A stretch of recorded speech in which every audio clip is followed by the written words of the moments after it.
Magandang araw mga kapatid, Noxky Vlog. Andito tayo ngayon sa Motorcycle City, Guagua, Pampanga para dito sa bagong-bagong CF Moto 300 SR 2023 model. Itong nakikita natin na glossy orange, then may combination na kulay blue. So alamin natin yung mga cash and installment, ganun na rin yung kanyang specs. Sa mga naghahanap po ng beginner bike or big bike, baka ito na yung para sa inyo. So abangan po natin yan. Pero bago yan ay huwag nyo kalimutan na mag-subscribe sa aking channel and then click mo na rin yung notification bell para updated ka sa mga sulit kong videos. Then patuloy nyo ko follow mga kapatid sa aking Facebook page na Noxky Vlog. God bless po. Stay tuned po tayo.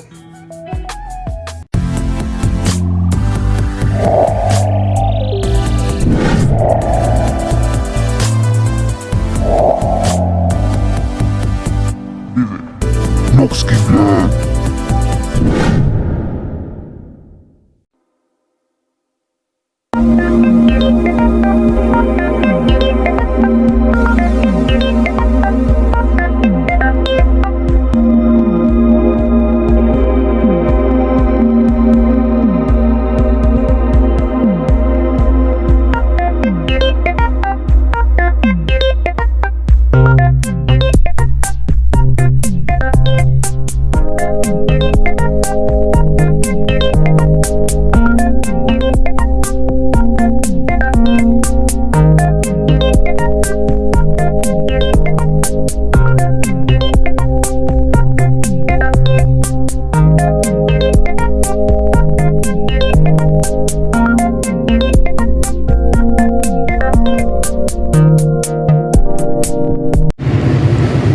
So ayan mga kapatid, magandang araw. Andito tayo ngayon sa Motorcycle City, Guagua, Pampanga uli.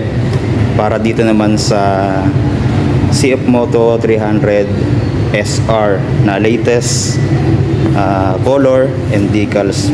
So makikita natin yung napakagandang kulay na nilabas na naman ng CF Moto dito sa 300cc na sports bike nila.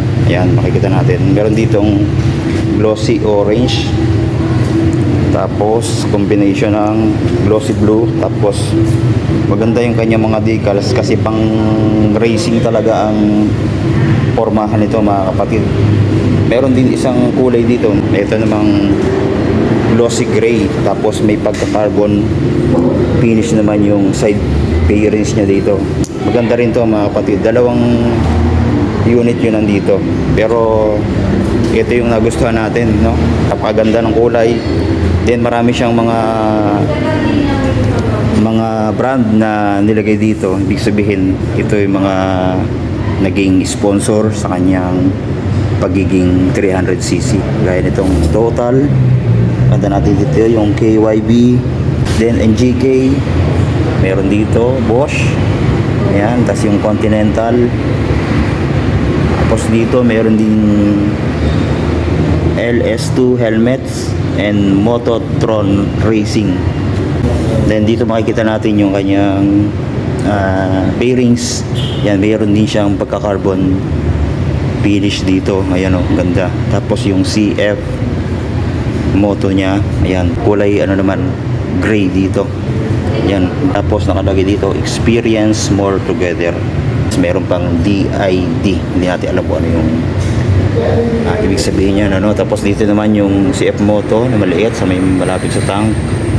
Then 300 SR dito. Ayan. So napakaganda. Tapos isa pang magandang features nito mga kapatid, naka dual channel ABS na yung kanyang braking system, ano. Kaya napaka safety nung motor na to. Tapos dito makita natin sa kanyang front, yung pinaka mukha niya, ayan, napaka tapang na mukha, makikita natin, no? Kanyang headlight, makikita natin dito fully LED na yung kanyang mga ilaw. Ayan, tapos meron siyang DRL lights dito, ayan, kabilaan yan. Yan yung makikita natin pagka nakabukas na to. Napakaganda nung ilaw nito. Tapos glossy yung pinaka head, glossy orange, then may decal siya na kulay glossy blue dito. Tapos ito na yung kanyang windshield, Then may logo yan dito ng CF Moto.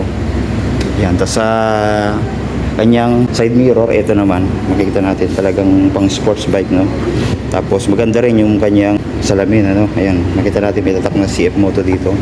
So hindi lang siya nakaayos, so nakaganyan siya dahil naka-display pa lang ito, mga kapatid. Then dito makikita natin yung kanyang signal light, LED na rin. So flexible naman, mga kapatid.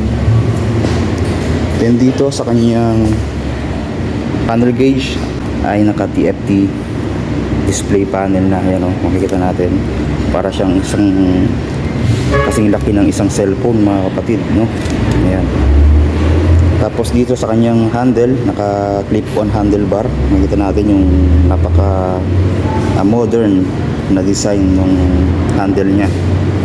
Then dito natin makikita yung kanyang mga switch, yung high and low, tapos may mode siya dito, ito makita natin.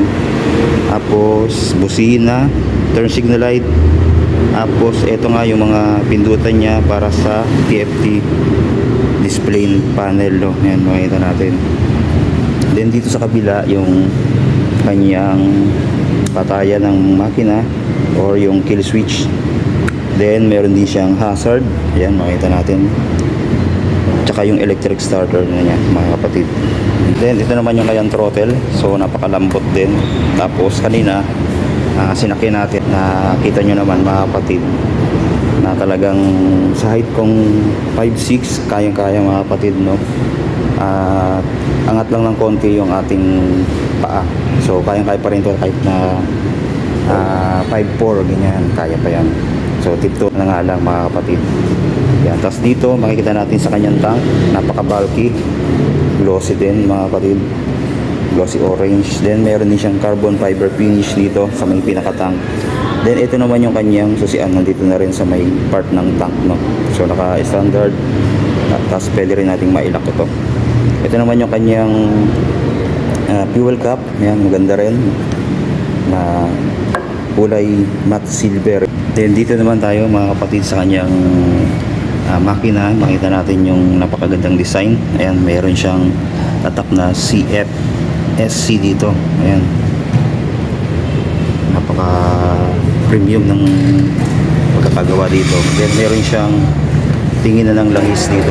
Ayan, o, preno, no? Ito naman. Tapos input decks, okay din, napipilip ito sa driver, no? Tapos meron din siyang footrest para sa angkas. Yan, napipilip din yan, no, mga kapatid. Tapos makikita natin yung frame niya, ito, na kulay glossy, yung kulay glossy white, yung kulay dito sa kanyang naka-chassis. Nakaiba din, mga kapatid. Tapos naka monoshock, mga kapatid, na kulay white din. Ayan. Tapos adjustable din yan, mga kapatid, no?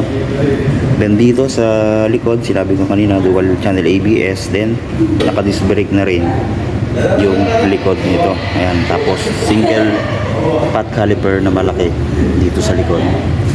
Ayan. Tapos sa swing arms niya, napakalaki, oh. Heavy duty, mga kapatid. Kulay black naman ito, mga kapatid. Then tubeless na yung mga gulong, no? Siyempre. Ayan. Tapos ang size ng gulong dito ay 140 by 60 by 17. Ayan. Then dito naman sa harap, ang size ng gulong ay 110 by 70 by 70 naman. Then dito pala nakalimutan natin, no? Naka-inverted fork siya. Ayan, na gold ang kulay, no? Napakaganda. Tapos disc brake dito. Ayan, na napakaganda, laki, no? Dual flat caliper. Tapos CF Moto ang mismong may gawa. Ayan yung kanyang radiator, makikita natin doon sa loob. Ayan, napakalaki din. Tapos andun na rin yung kanyang busina. So ayan po. Then dito naman tayo sa kabilang side. Andito naman yung kanyang gear shift, no? Naka single shifter din, 6-speed manual transmission. At makikita naman natin dito sa kanyang ilalim yung pinaka araro niya, no? Ayan, napakaganda rin. Tapos may part siya na parang carbon fiber finish dito, no? Tapos may nakalagay na CST. Ayan. Tapos meron din siyang side stand kill switch. no, itong motor na to, kaya napakaganda or napaka-safety. Then dito naman tayo sa upuan na ito. Napakaganda ng kanyang upuan dito sa may part ng rider. Ayan o, nakita nyo. Bali parang two-tone ito mga kapatid, dahil yung part na to, ito soft lang siya. Then dito naman ay medyo hard, no? Tapos makita natin yung tahi naman na may kulay yellow green. Ayan. Tapos pati dito sa may OPR, maganda rin. Then ito naman yung makikita natin yung parang aerodynamics na dito or pinaka-grab bar na ng OPR mga kapatid. Kabilaan yan. May nakasulat dito Morfang. Ayan, galing. Then dito na tayo sa taillight. Ito. LED na rin yung taillight at very modern na rin yung forma. Then pagdating dito sa kanyang fender sa likod, napaka-slim mga kapatid nung kanyang fender sa likod. Oh. Very sporty look mga kapatid. Then LED na rin yung kanyang mga signal light. Then meron din siyang reflector dito. Then may ilaw din dito yan na LED. Tapos ayan na yung pinakalagayan ng kanyang plate number. Ayan. So alamin din natin yung kanyang cash and installment dito sa Motorcycle City. Sa mga naghahanap ng sports bike, ito, no? Ito na yung hinahanap niyo mga kapatid. So, ayan po.